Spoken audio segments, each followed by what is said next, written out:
What's the one thing you would never buy second-hand? Motorcycle helmet.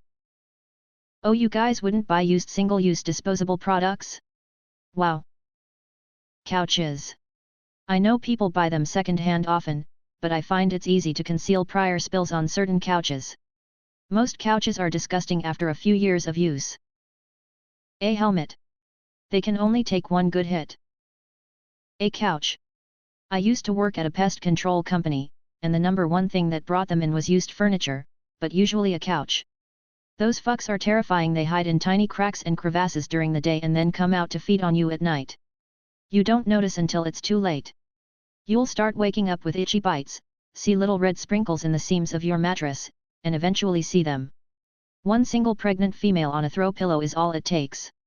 The male stabs the female in the abdomen, literally, one time, and she's pregnant for life and off to make your life miserable. Then you have to pay $2,500 plus for a company to treat them. And if they miss one pregnant female. Keyboard.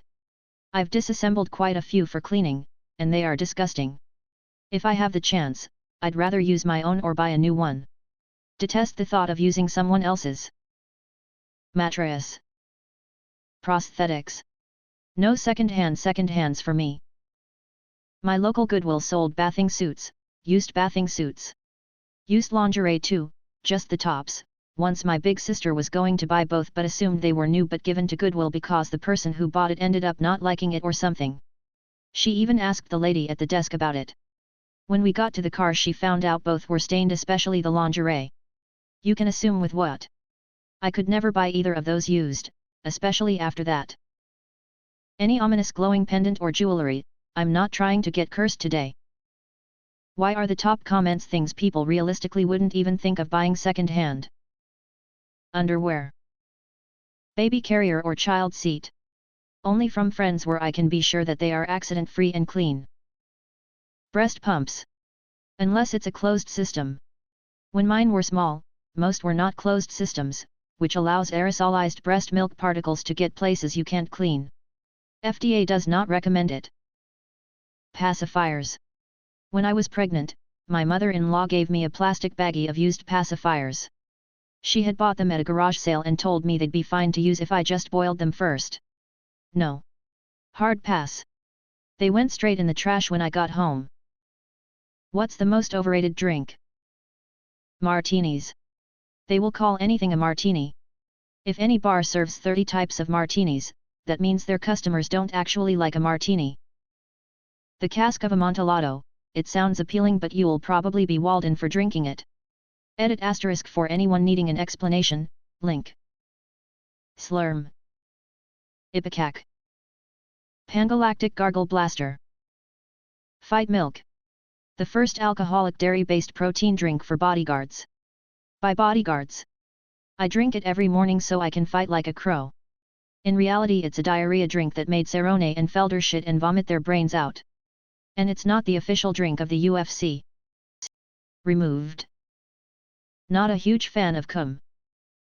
G Fuel is just caffeinated Kool-Aid. You kids are getting ripped off. Negronis Bagliato with Prosecco in it. Four Loko, people drank it all the time in high school and it tastes like ass.